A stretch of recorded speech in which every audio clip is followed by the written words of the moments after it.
Well, hello, everybody. My name is Demetrius, and I am so glad to have you back again on the Facts and Fatherhood podcast. Now, you already know that I'm going to ask you to like, share, and subscribe.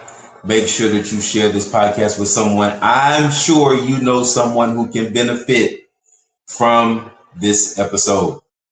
You know, we always say the same thing. My only goal is to help you love being a father the way that I love being a father. So be sure that you get somebody on and share this podcast with them. Okay. Also, do me a favor, go over to the website. There's some great things available over there for you to be able to pick up. And I just want you to go over there and see. There's some merchandise that's available for you. Some hoodies, the cool weather's going to be coming up very soon. Some teas that are available for you over there. As a matter of fact, some of my favorites are this one right here. This has a statement on it that my dad used to say all the time: boy, don't let the devil fool you. So whatever you do, don't let the devil fool you. Okay, go over there and grab that particular item. We have this in cups and mugs and caps and all the things. So be sure you go over there and take the time to get that. And one of my favorites is this Target Practice Journal. As you're going and growing as a father, I'm sure you will appreciate the opportunity to be able to look back on your growth journey. So go over there and grab this journal. Those of you who have some fathers in your life, go ahead and grab this journal for them as a gift and give them the opportunity just to write down their thoughts. Also, family, very soon, you're going to be able to get your hands on this particular, this one I'm very excited about. This is something I've been working on for some time. It's got a lot of lived experience in it and some personal stories and things that I really kind of share as we are on the other side of the journey of raising our children. Now we have adult children, and there have been some things that we have learned along the way. And I just want you to get your hands on this particular tool. And that way you actually be able to read it. You'll be able to gain all the insights and information that is available to you there in this book called Like Arrows in My Hand. It comes from a passage of scripture that says, as arrows are in the hands of a mighty man, so the children of the youth. Blessed is the man who has his quiver full of them. And it's all about helping our arrows, who are actually our children, to actually hit the target. I'm so excited to share that with you, and I'll be giving you that release date coming very, very, very, very soon. So stay on the lookout for that. All right. Thank y'all so much again for tuning in and being a part of our podcast family. Again, don't forget it. I'm going to say it several times. Like, share, subscribe. We're growing, and we got some great things that we've been doing this summer. We've been at some fatherhood summits, and we're helping as the school year has started, and doing some mentoring and riding buses and all the things. So listen, y'all, I already know that the job of a father is tough. But one of the things we like to say, it's a workshop that I do. We learn it, we live it, and we love it. I want you to love being a father the way that I love being a father. Well, listen, I am so excited today to have on the podcast, or let's say in the studio with me, in the person of Mr. Willie Blake. Everybody, would you please help me welcome Mr. Willie Blake to our podcast? How are you doing today, sir? Doing good. Good day to be alive. What about yourself? Look, I'm doing great as well. So excited. Summer is coming to an end for many of us, and for some of us, the school year started. Some of us, the school year is about to start. So we're excited about all of those things. Yeah. So I know that you have a full schedule and you have a full life. So we definitely respect your time and appreciate you spending time to come and be with us on our podcast. You know the funny thing about this, y'all, when we do these things, sometimes there are some experiences that we have behind the scenes that nobody is aware of.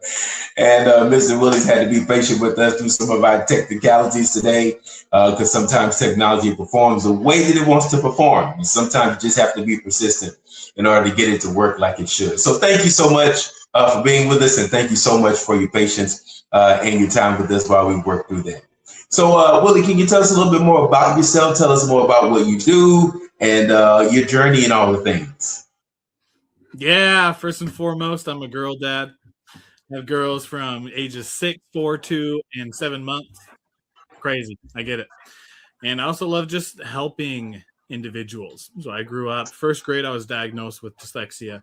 And from there, felt behind, felt broken. Felt like I had to put in twice the amount of effort just to get average like everybody else. And continued that through middle high school until about halfway through college, where I thought there's got to be something different. So I looked up the advantages of what dyslexia could, and an article popped up. And at the end of the day, I could choose. I could choose whether I stay where I was at, which didn't serve me at all, or I could start leaning into some of the good stuff with it. And I'm glad I chose to lean into it, because now I help neurodivergent professionals and entrepreneurs to be able to get results in their life without losing themselves in the process. And I just love love being out there. Yeah, that's great. That is really, really great and very, very important work because, oftentimes when there are those challenges or whatever that we face, in particular with certain particular diagnoses, it can put us in a space where maybe mentally, we feel like we just can't. I can't be like everybody else. I can't be with everybody else. I've had some dads on the podcast, and I actually have a couple of friends who have children who are on the autism spectrum. And, one of the things that, we found very important, and a lot of my friends say, and even the fathers that I had on the podcast say, is they really try to work to do everything they can to make life as normal as possible, and to not just make them feel like an other, per se, just to help them identify that this is a challenge that is in front of you. It is a challenge that you have to deal with, but it is something that you can work through, something that you can overcome. And if you get the right tools and you get the right support, you really are able to work through anything. I'm excited because I'm looking at the reality that one of my friends, his son actually just graduated high school. He, was again on that spectrum, to say that even though you may have this diagnosis, you can still do hard things. And here is how you get to that place, into that space where you can do those hard things by giving yourself and equipping yourself with the right tools and making the right connections and getting the right support. Yeah. So very, very important. So I really, really like, now I understand that you are also, among many things, advising people who are entrepreneurs and business professionals. I understand that you're a speaker who's been on about 500 different stages, I think probably a little bit more than that now, and sharing. And I understand that you are also the host of Light Beyond Limits. Can you tell us a little bit more about that? Yeah, Light Beyond Limits. It's my podcast I started back early 2024. There's a selfish reason, and then there's an even more impressive, more attractive reason that I more tell people. The more attractive one is I want to bring people on who, like, the podcast is about the breakthroughs that people have with their stories and limitations, and then the lessons they learn from it. So people who are out there, from a couple have been dyslexic, but you have ADHD, autistic individuals. I had someone with spina bifida, which paralyzed their body. A lot of conversations about taking your life, and just like many areas of which we see as a challenge.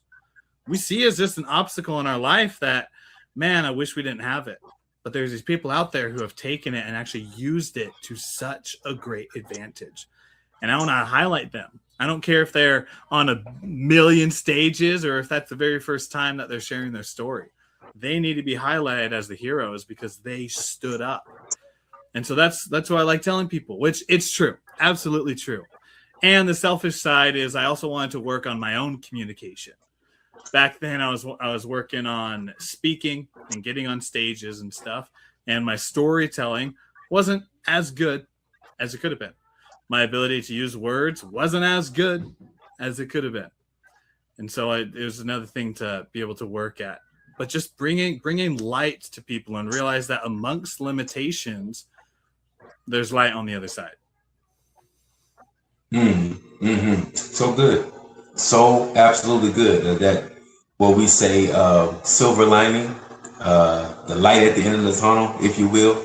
And just to understand that there, one of the things I used to hear the older people say when I was growing up, it's actually an old hymn that I used to hear them sing.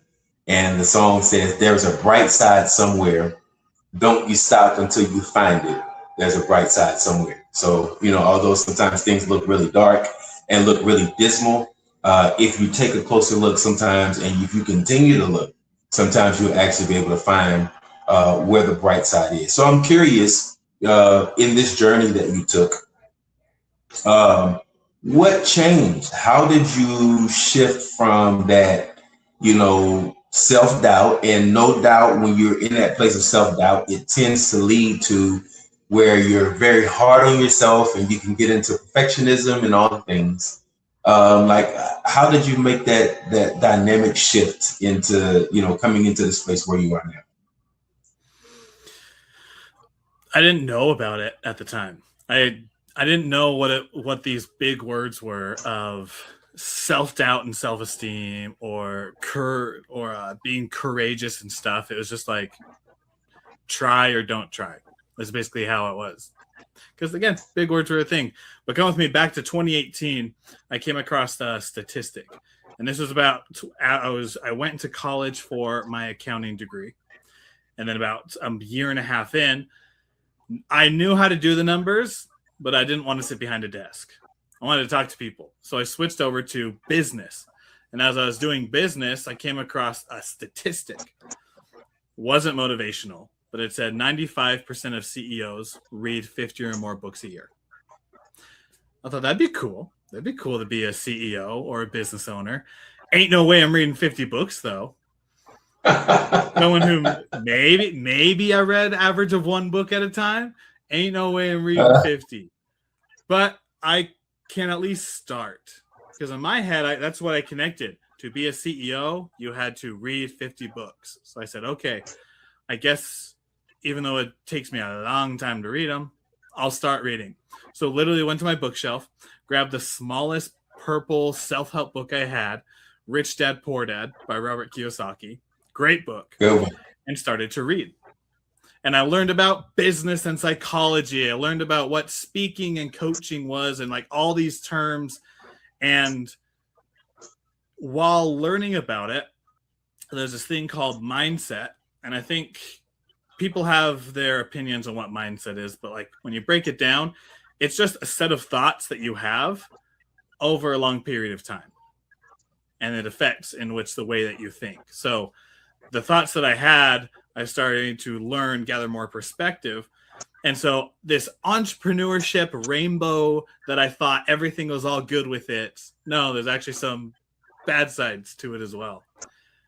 And so if this had bad sides, dyslexia, which is to me, it was initially just a bad thing that I don't get to control. It was just given to me. Maybe there's some good things with it. So then I learned more about the ability to be more creative than other people, to pattern recognition, thinking outside the box and problem solve, communicate, being able to relate because we know what a challenge is and we know that's like for other people. And so we can walk through the trenches together. And I thought, okay, so really there's good and bad with everything. So at the end of the day, I get to choose which one I want to do. And I'm glad that I leaned in more to the advantages because then I started to see even more. I saw the possibilities and the possibilities started to become a reality as I was reading, learning more. And then that's where the whole thing started to shift. Wow. Yeah, that's again, that's interesting that because it makes me think I used to run track, right? I would not dare try to get on a track now, but I used to run track when I was in high school. And I mean, well, I will get on the track, but I'm only walking fast. That's about it.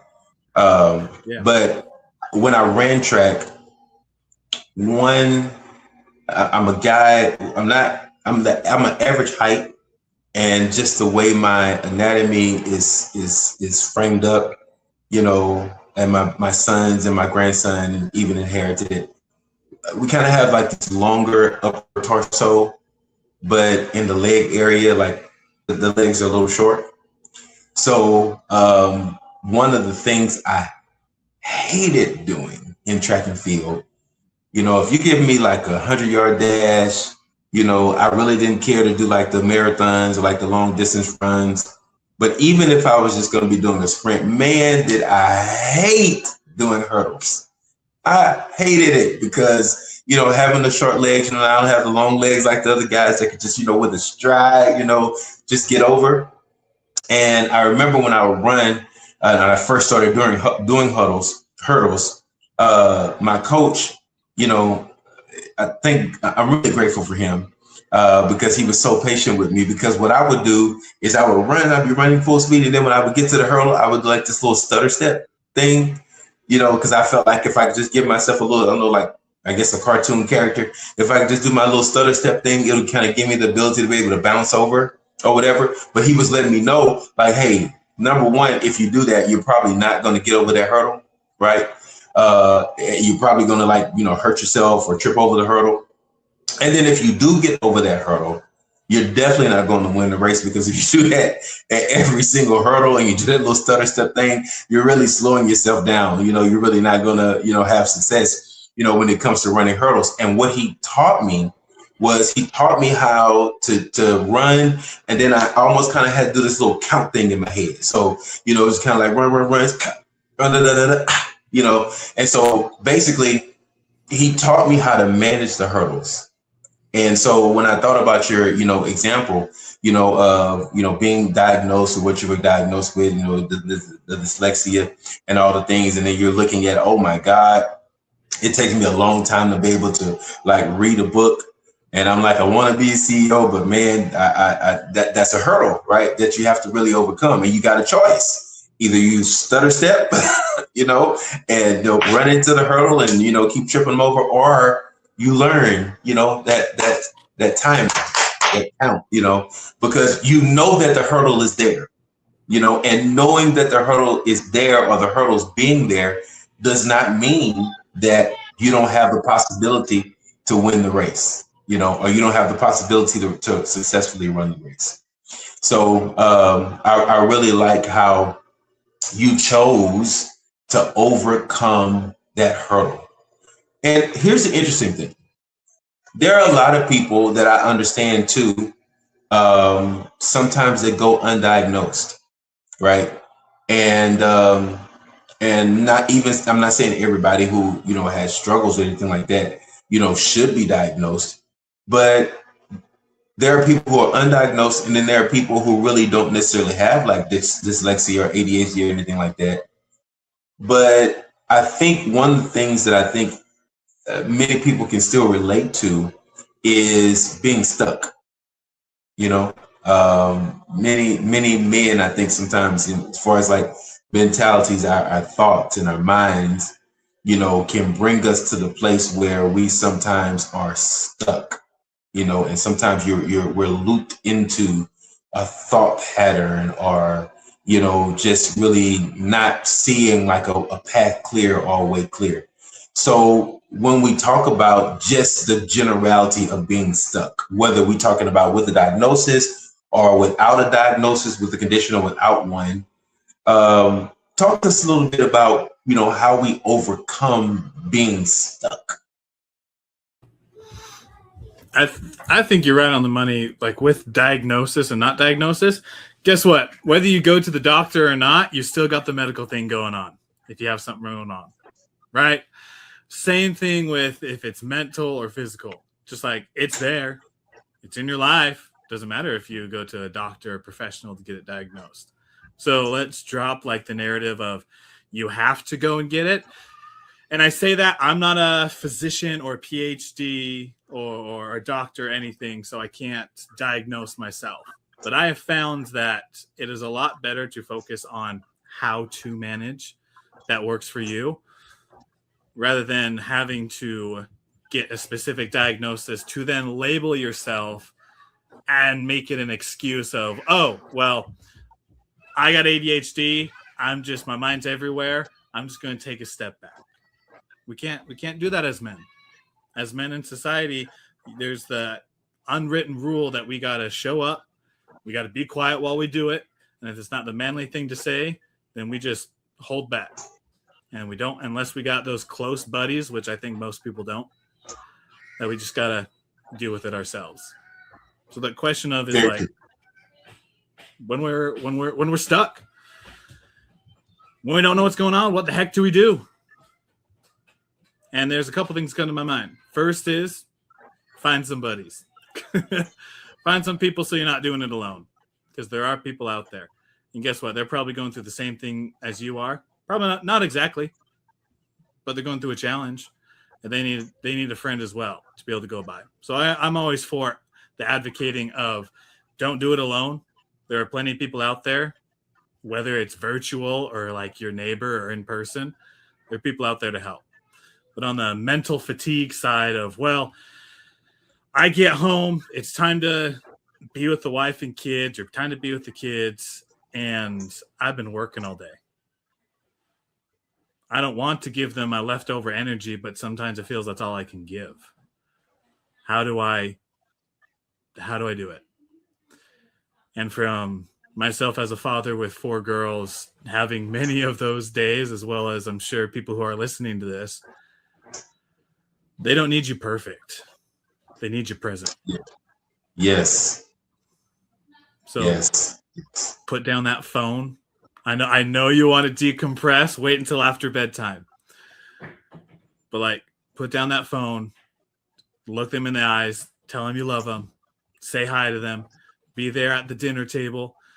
Be there at the place where they're at.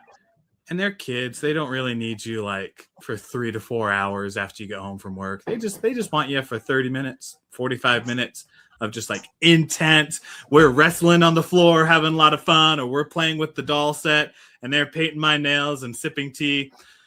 That took me back to a different story, but I won't go into that one. But it's like be present. Be present. And that's how it makes it so easy, because you don't got to show up as somebody else like that you have to do at work. At work, you got to hold this character or this persona of I have to be this professionally set, to where it takes a lot of effort and time. Our kids don't need that. They just want their dad. That's it. And I love that, because that's actually one of the workshops that I actually do. It's called Present Not Perfect. And that's understanding that your children are going to accept you, being present in their lives with all of those imperfections. Because the truth of the matter is if perfection was the requirement, nobody would qualify, right? None of us would actually qualify. Like we do our best. And that's one of the reasons why I talk a lot about on the podcast, like how I'm gonna commit to always do my best. And then once I discover what my best is, and I'm gonna keep working to make my best better. Why? Because there's always gonna be room for improvement. Even what I do on my best day, even the things that I am really good at, there's still room for improvement. There's room to make it better, to grow it in some way. And so I think it's important for us to understand that. I think it's very important for us to understand the dynamic of how that works, and how important it is to keep that in mind.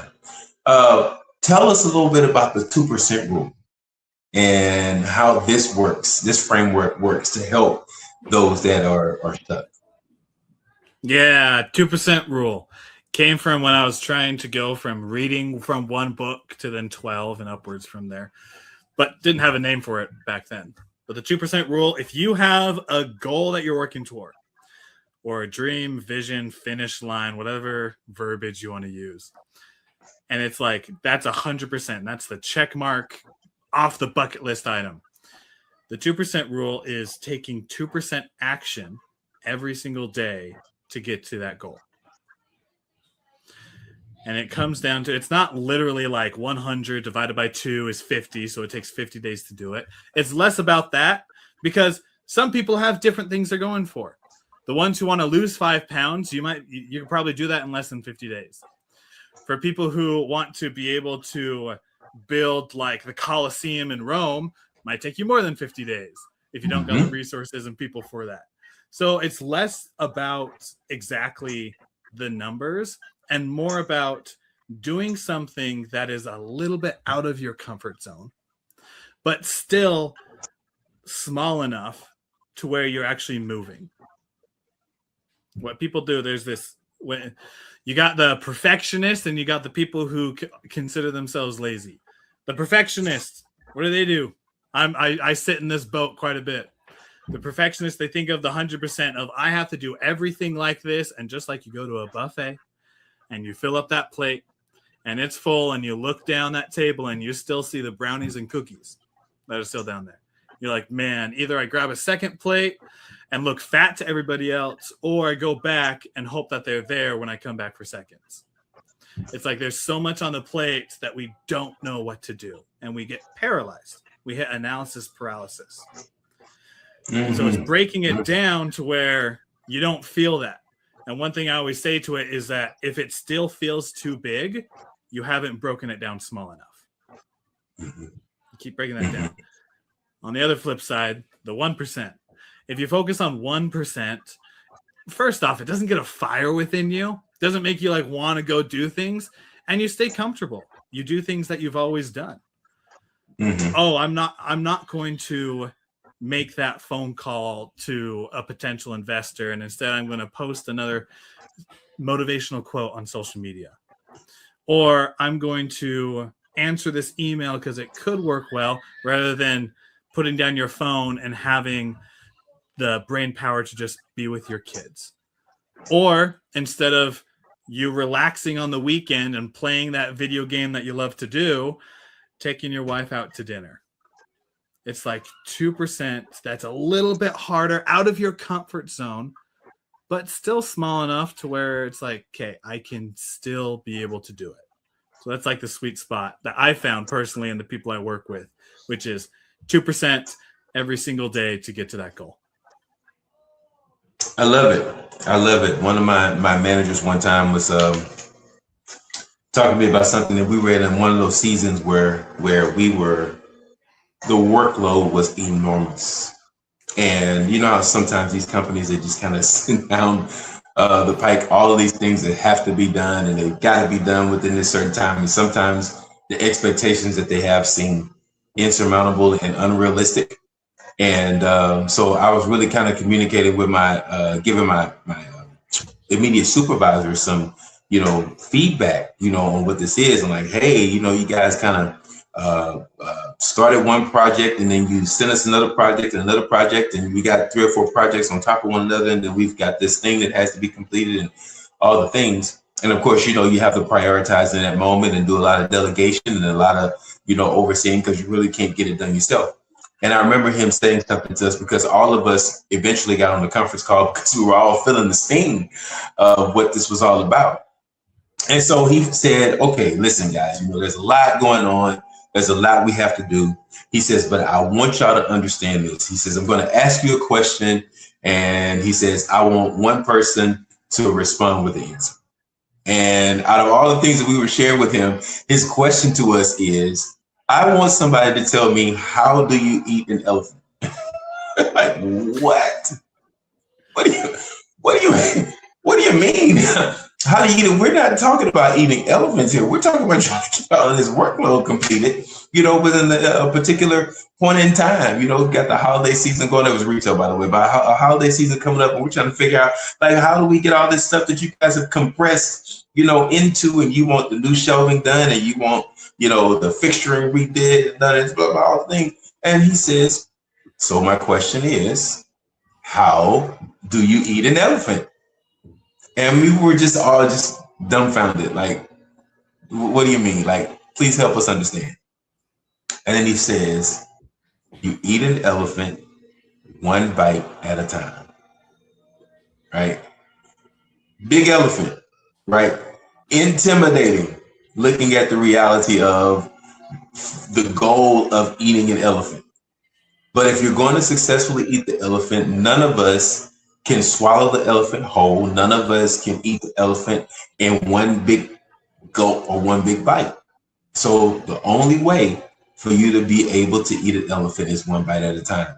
And sometimes when things are overwhelming like that, you really have to take it and break it down into like smaller bits and pieces and then just do it a little bit at a time. One of the things I like to tell people sometimes, as a pastor, one time I was really teaching, and I was teaching about how this vast world of creation that we have, that our Creator, when he created the earth, like he could have, in his power and in his sovereignty, he could have just done everything all at once, but that's not what he did.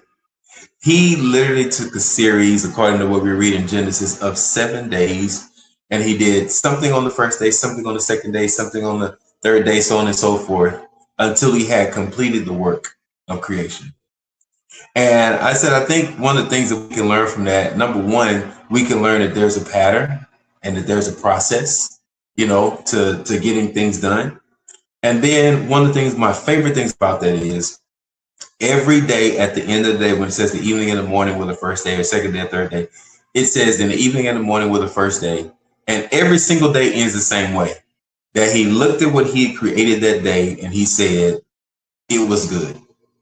And sometimes that's literally how we have to look at, the experience of so many things or whatever that we have to get done. And so many things that are pulling on us, as men, as fathers, so many things are pulling on us in all different kinds of sorts of directions. And, I've got to, be at this business meeting, and I've got to take this conference call, and I've got to, meet this deadline, and I've got to try to make sure that I make time for this client. And then I've got to come home, and I've got to be with my wife, and I've got to be with my family. I got to take her out, and we got to go do things. We got to shop. We got to get ready for all the things. And then I got all my business that I have to take care of, in the home, and all those things can sometimes be very, very overwhelming and very, very insurmountable. But sometimes I got to be able to take a look at what I'm doing and do what I'm going to do in that day, and look back at that day, what I have done, and say, it was good.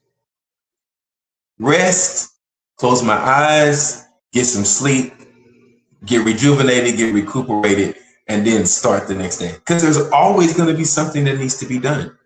And I think sometimes we get to that place where we're stuck like that because we feel so overwhelmed, because we're trying to look at the entire big picture, and it looks so impossible. One of the other things that I understand that you have, that you developed, is that I'm intrigued about, is something called the GPS. What does that all entail? How does that work? To help us. I mean, I know what my reference to GPS is. As far as I'm concerned, sometimes it works well and sometimes it doesn't. But oh, for sure.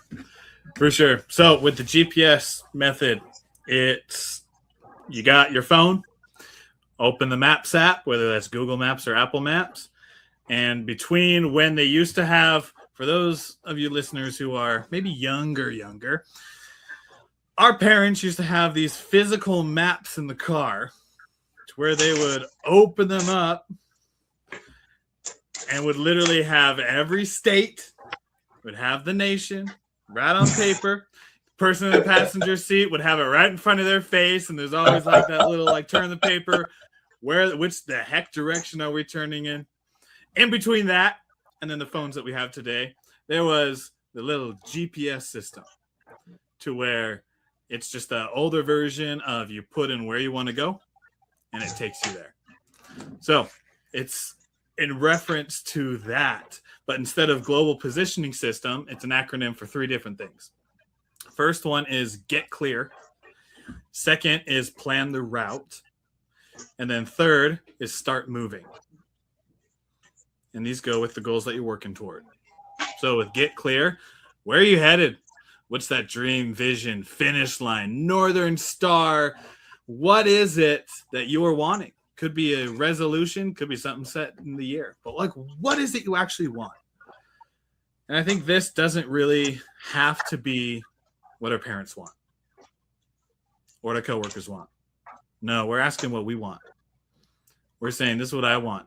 We got to get those creative juices like we were as kids, to where like I want to be an astronaut. I want to be a paleontologist. I want to be a chef right next to Gordon Ramsay cutting up food. Like that kid energy that gets a smile on your face. Like, what is it that you actually want?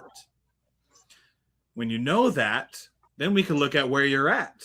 Like, where are you at right now? And we got to be a little bit more honest with ourselves than we usually are. Because if we're walking down the street, someone might say, "Hey, Willie, how you doing?" And I say, "I'm doing good," when I might not be doing good.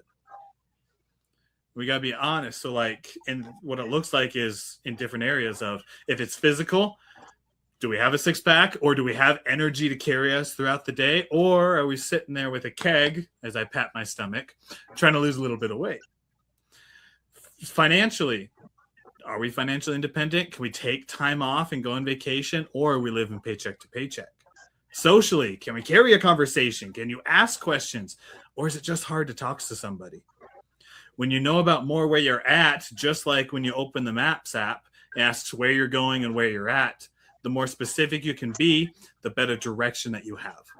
So that's what Get Clear is.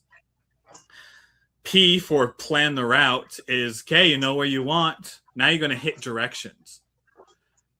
And what it looks like for us is you're going to take that goal and you're going to reverse engineer it backwards. Because if you start where you're at and look forward, there are hundreds of choices and possibilities you can go with.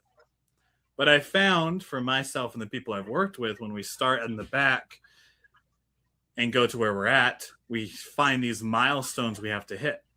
So now we have a blueprint. We got the plan in front of us. So that's what plan the route is. And then the last one is start moving. This is where you take the car out of park. This is where you start to drive. This is where you hit that start button and it zooms in on your location and you start moving. Because nothing else really matters.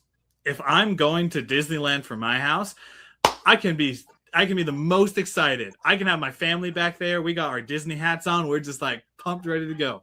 I can have the map sitting there and it's like, you go this way, and you want to know what? I'll even give you a fuel efficient route if that's what you want to take. And I get to choose. Click the start button, zooms in and says, take 200 feet, go 200 feet and turn left. But what if I never took the car out of park?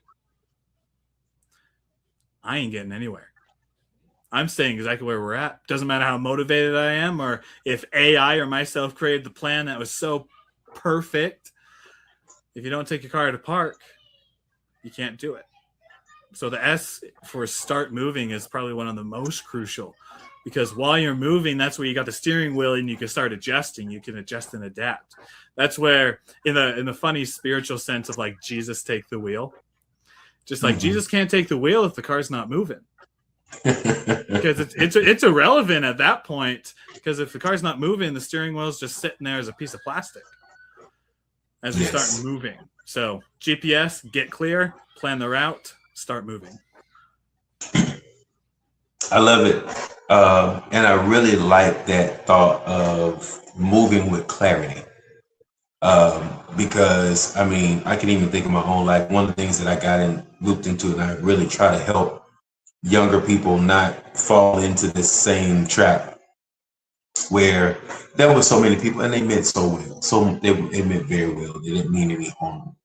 But being a person that has like many gifts and talents and stuff like that, and having a little bit of a moment in time where I was not sure, what I wanted to be or, what I wanted to do,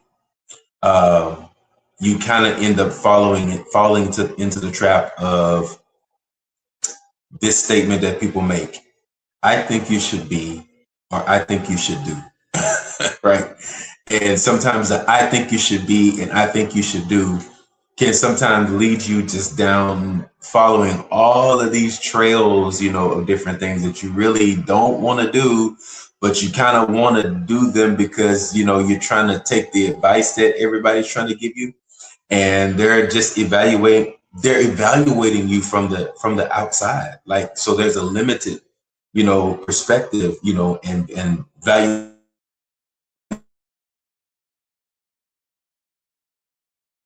So they can really only give you so much. And a lot of times they're giving you feedback on what their idea or what their concept is for what you should be or what you should do.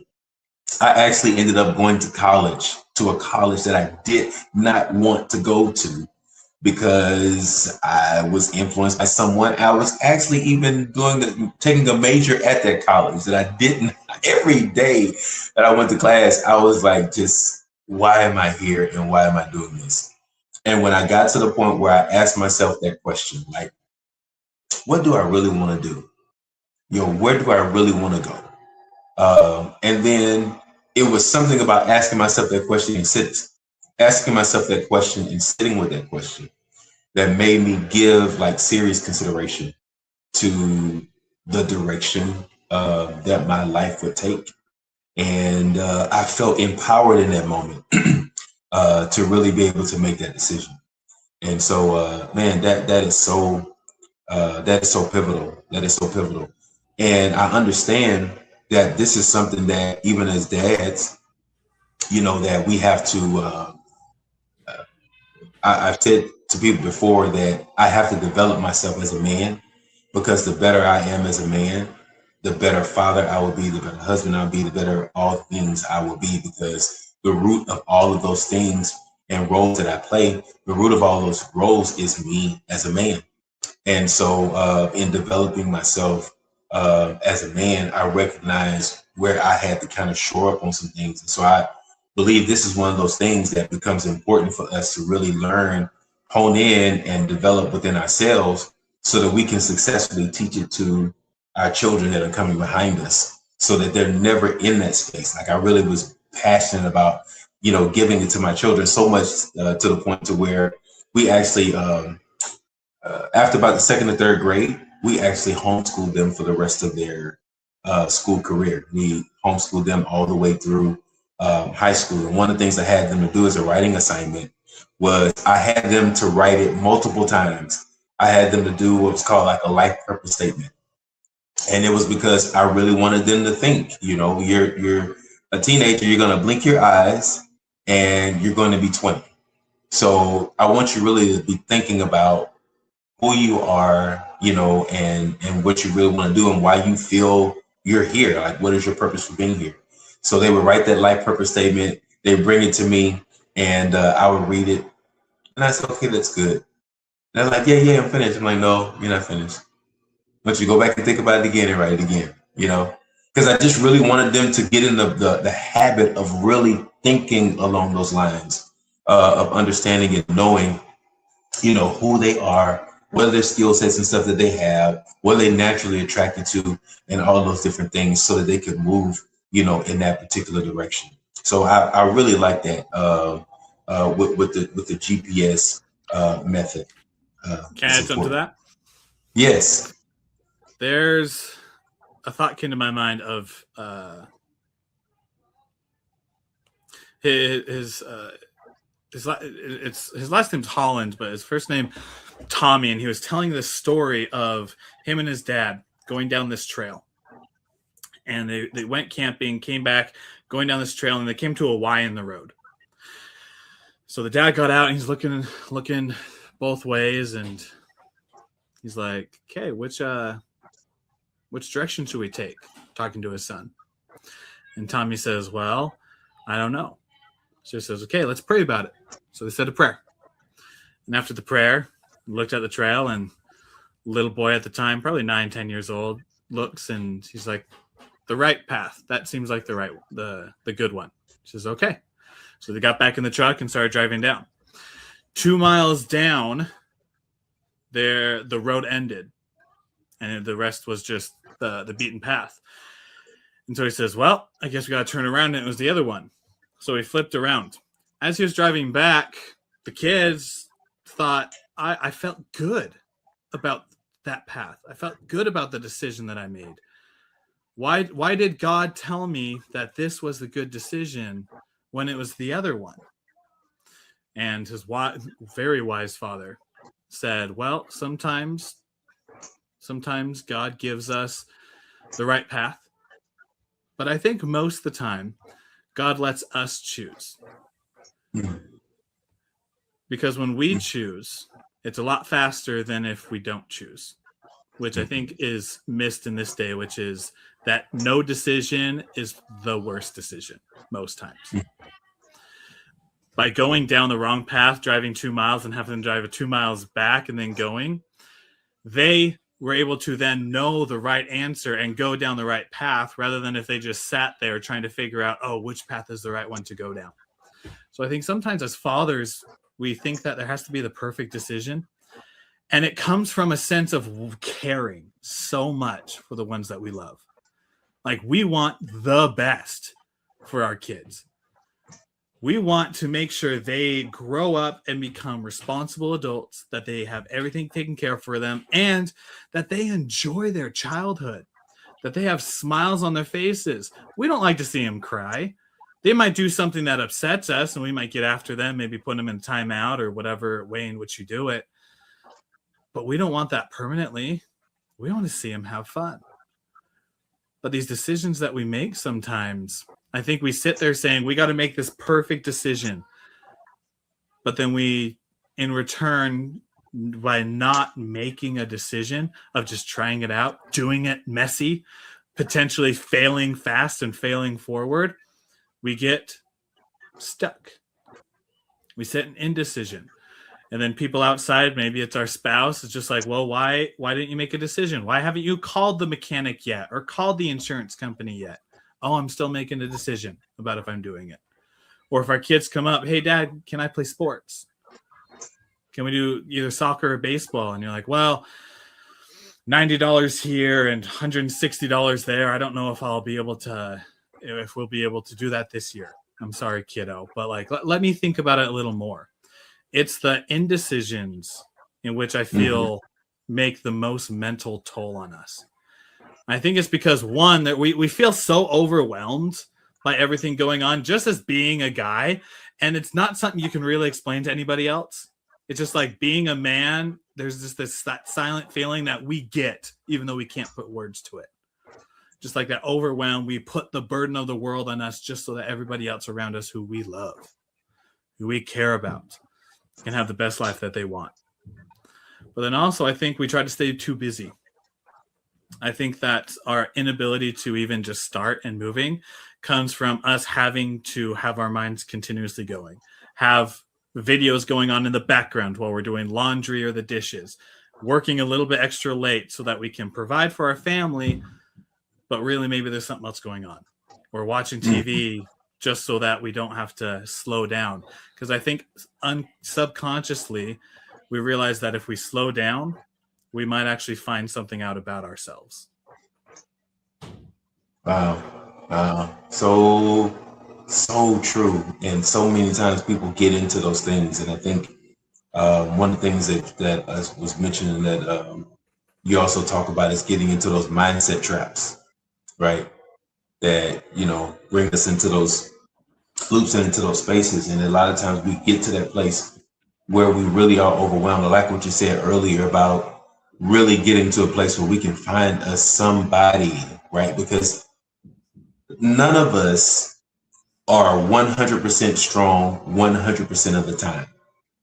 And all of us at some point in time, one of my favorite podcasts that I had one time was I had a guest and we were talking about healthy manhood. And one of the things we were talking about, like how as men from little boys, we even kind of taught, man up, just swallow it, just take it, and all the things. And we get very bad at, identifying and expressing what may be happening with us at any particular time.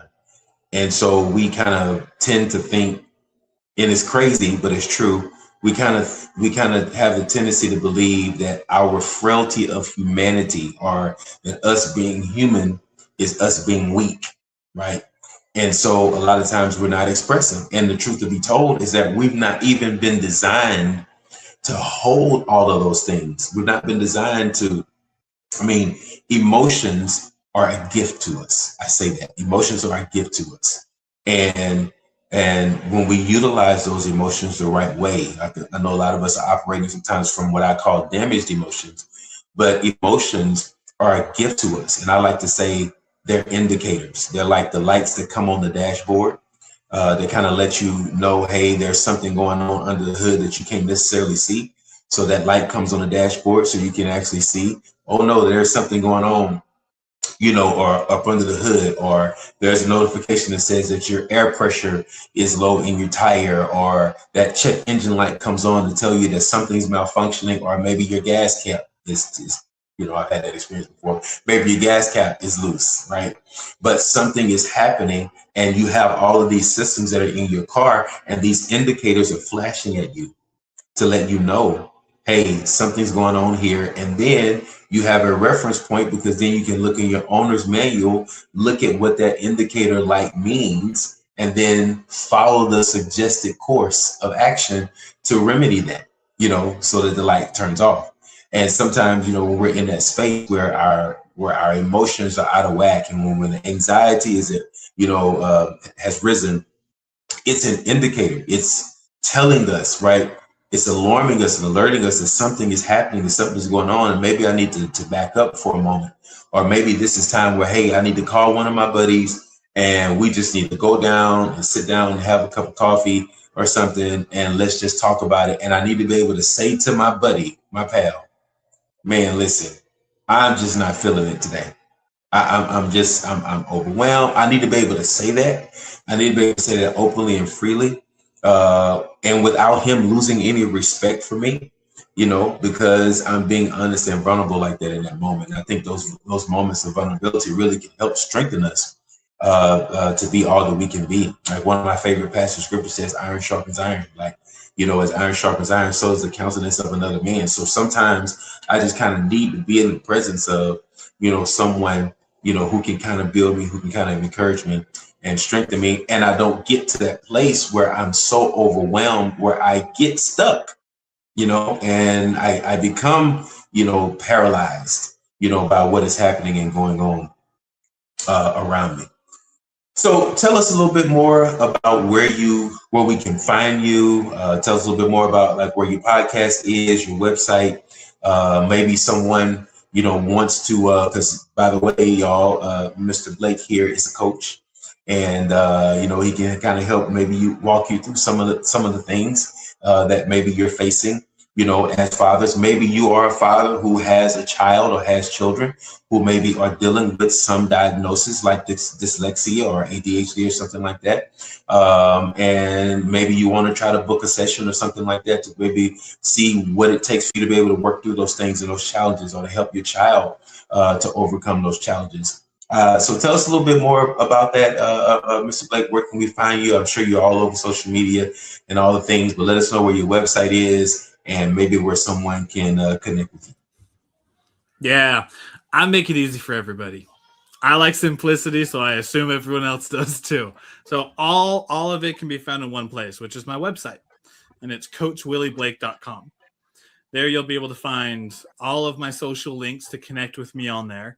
You'll also be able to find a place to where if you're wanting to figure out what is it that you actually want, or how can I help my kid, or how can I get results without losing myself in the process, there'll be a place to schedule it with a call with me.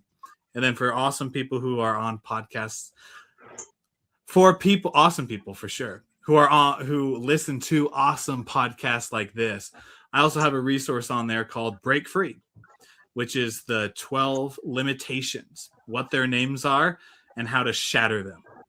And that's a free resource I give to people. I'll ask for your email just so I can send it right to you, and there's not all these complicated stuff going on in the way. It'll be sent right to you, and that'll be on there as well, right at the top of the page, so that people can shatter their limitations, get the results that they want, and not lose themselves in the process. I love it. I love it. So again, y'all, remember, as he says on his podcast, there is light beyond limits, and all you have to do is figure out what is necessary. And one of the things I do a lot of my own vehicle repairs, and one of the things I found that is so beneficial is sometimes I get a new tool because I need a new tool, because if I don't have that tool, I can't successfully make the repair that I need to make. So this is really a good opportunity for you to be able to get equipped with some tools. It does not mean that I am weak because I don't know what to do at the moment. It just means I am human and I am imperfect and I need help, and help is available, and it is okay to receive help, and it is okay to ask for help, and it is definitely okay to get that help that you need. So whichever those spaces you may be in, maybe you're trying to work through some things yourself, as a man or as a person, as an individual, or maybe you're trying to help your children work through some things. Go ahead and connect with Mr. Willie Blake here and see if you can't get some help and get some support that you need. Obviously, the things that he's sharing with you work, because now he is, again, coaching and speaking and helping entrepreneurs and business people have success. And this is because he took something that was a challenge for him and turned what is a perceived strength, as I read, a perceived weakness, and turned it into something that was actually a strength, and then made himself available to help others do the same. So listen, y'all, as we always say, it's something that I love to repeat. Repetition is important. Remember, guys, all we are doing. Matter of fact, why don't you just say it with me there, okay? I'm a good man doing the best I can, and I'm going to work to make my best better. Listen, I can be better. You can be better. We all can be better, and we do it better together. So thank you so much for joining us here on the Facts and Fatherhood podcast. Remember, like, share, and subscribe. Go over to the website, grab you some of that merch. There's also some other things available over there on that website. There's some blogs that are available over there. And there's also some ways that we can connect you with some of the other maybe resources in your area, some father support groups that are in your area that really can help you in your growth process as a father. And all of those things are available to you as well. And then over on Mr. Willie Blake's website, be sure that you go over there, book a session, connect, get the tools, get the help that you need, the support that you need, so you can continue to grow and be successful in your journey as a father. And you can do your job from a place of love. Why? Because you love yourself and you love the people that you're doing it for. All right. Again, I'm your host, Demetrius. I've had a great time with Mr. Willie Blake here. Man, I had a good time. I enjoyed this. Thank you so much for coming on and sharing your time and being with us. And thank you for listening and watching the Facts and Fatherhood podcast. Listen, we're going to see you the next time.